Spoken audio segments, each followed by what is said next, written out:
প্রথম থেকে একেবারে প্রথম থেকে করো আমাদের ভিডিও না যেতে বিজনা যেতে। হ্যাঁ শুরু কর। আচ্ছা ফার্স্ট স্টেপ হচ্ছে CD dot dot CD dot dot, এটা আবার রিপিট করতে হবে সিডি ডট ডট, তারপর সিডি লেখা জোরে জোরে বল।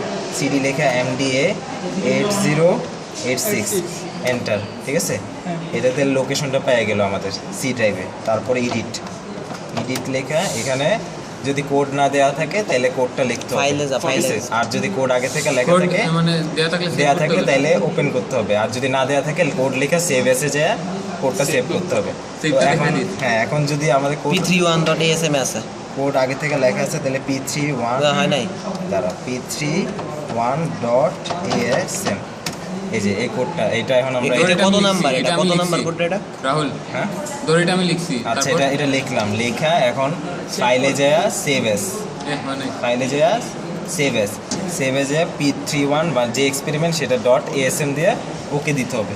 ঠিক আছে, ওকে দিয়ে দিলাম, রিপ্লেস রিপ্লেস দিয়ে দিলাম। ঠিক আছে, এখন এটা থেকে বাইর হয়ে যাব, এক্সিট। ঠিক আছে, এক্সিট করে এখন এটারে আমার করতে হবে, লোড করতে হবে, আপলোড করতে হবে। ফার্স্টে আপলোড করার জন্য MASM লিখি। ঠিক আছে, MASM লেখা এখন কোনটা করবো, p3.1asm, তারপরে এটার অবজেক্ট ফাইল ক্রিয়েট করতে হবে p31.ogg, তারপর এটা লিস্ট ফাইল মানে machine code plus source code একসাথে দেখার জন্য এটা একসাথে দিলাম, দিয়া এন্টার দিলাম। কোনো ইরর পাই নাই, তার মানে আমার প্রোগ্রাম অ্যাসেম্বলি কোড ঠিক আছে, একটু পর্যন্ত কারেক্ট। এখন আমরা সব শেষ, এখন আমাদের ট্রেনার বোর্ডে যেতে হবে। ট্রেনার বোর্ডে যাওয়া পিসি পজিশনে নিতে হবে। ট্রেনার বোর্ডে কি পজিশনে নিতে হবে না? না, ফার্স্টে পিসি পজিশন। পিসি পজিশন লোড লিখবি না, কোনটা নিয়ে যাবে কিট পজিশন থেকে এটা এখন অন করা না। না ফার্স্টে আচ্ছা তো এটা গাইজ এখন এটা আসলো না, এখন আমরা কি লিখছি এক্সিট করার পরে এডিট লিখছে। হ্যাঁ, এডিট লিখলে বাইরে হয়ে যাবে। আচ্ছা এখন হচ্ছে এটা লোড করা হয়েছে, এখন এটারে অ্যাপস ফাইলে কনভার্ট করতে হবে। তাহলে ফার্স্টে আমার এটা তো করতেছি কনভার্ট। এই যে সামনে থেকে কর একটু, আরে হইছে সামনে লোড একটু আগে এগোস ভিডিও করার দরকার কি আর আমার কাছে একটু আচ্ছা বানান ঠিক এটা- আছে? হ্যাঁ, এটা করার জন্য ডাউনলোড করার জন্য এখন LOD 186 ঠিক আছে দিলাম, দিয়ে এখন কোনটারে করব p31.ogg। এখন এটা তো লোকেশন সেট করতে হবে অ্যাপস ফাইলটা, তাই না? ওই একই জায়গায় রাখতে হবে, এই জন্য c backslash MDA MDA 8086 backslash P1 p31 যে নামে করছে ওই নামে PSM না তো অভিজিৎ। হ্যাঁ অ্যাপ দিয়ে এন্টার দিতে হবে। তাহলে এই যে লোড হয়ে গেল, লোড হওয়ার পর এখন আমার দেখতে হবে আসলে কি এটা ঠিক হয়েছে কিনা, তাই এই জন্য আমি এডিটে যাব, এডিটে যাওয়া ফাইল বাইনারি দিন হবে না, মানে বাইনারি কোডটা আসছে কিনা দেখতে। p31.abs সিধা তো ABS, এই যে বাইনারি কোড আসছে, তার মানে আমার অ্যাপস ফাইল ক্রিয়েট হয়ে গেছে। এখন এটা থেকে আমি বাইর হয়ে যাব, এখন এক্সিট করে দিব। এক্সিট কইরা আমার এখন কম ডাউনলোড করার জন্য কম এই সফটওয়্যারটা ইউজ করতে হবে, COMM।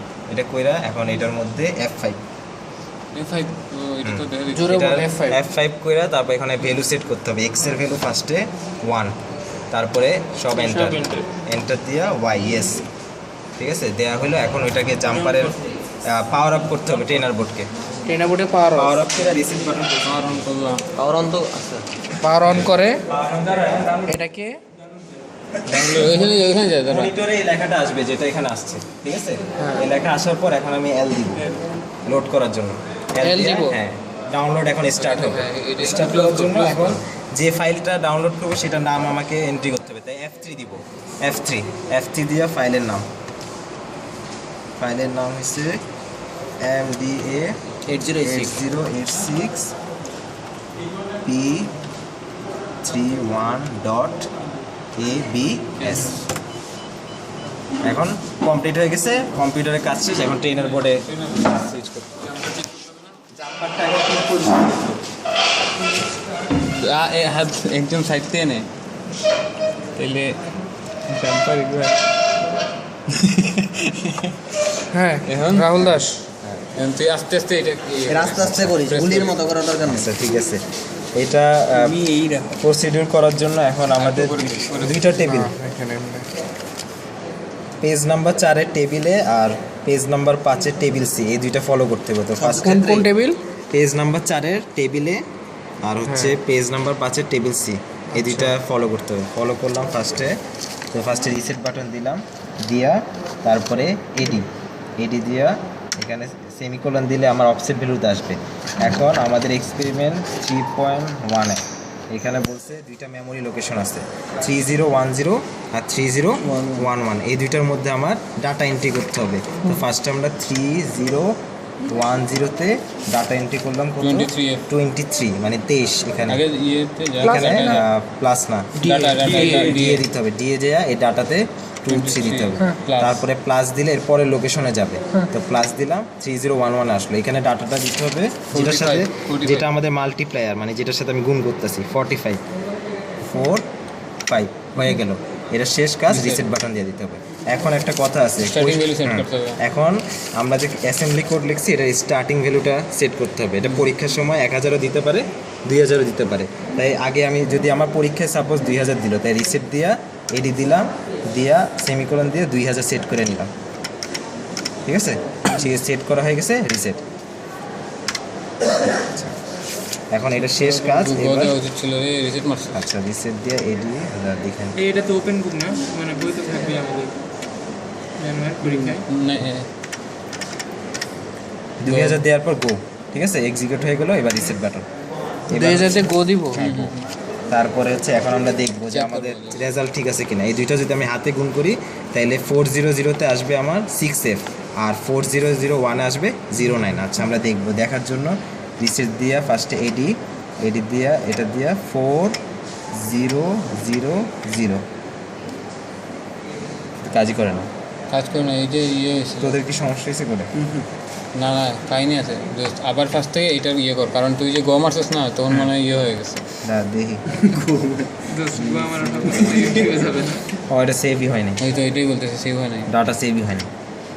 কত ডাটা কত দিবি? 23 প্লাস কত জানি 45। 4 5 হুম, এটা তো সেভ হয়ে যাওয়ার কথা অটোমেটিক। আমাদের তো ওখানে অটো সেভ ছিল। হ্যাঁ, এখন সেভ হয়েছে, এখন ঠিক আছে, দাদা দেখেন এখন ঠিক আছে, এখন রিসেট দেয়। রিসেট এখন দিয়ে অফসেট ভ্যালু ঠিক করতে হবে। এইটাই করতে বলেছিল 2000। এখন গো, এখন ঠিক আছে। ঠিক আছে, হুম। শেষ কাজ। এবার আমরা দেখবো লোকেশন, রিসেট দিই। এই যে 400-তে 6 আসছে, এরপরে লোকেশন আসবে 09। ঠিক আছে, ওই আগে সেভ হয় নাই। ও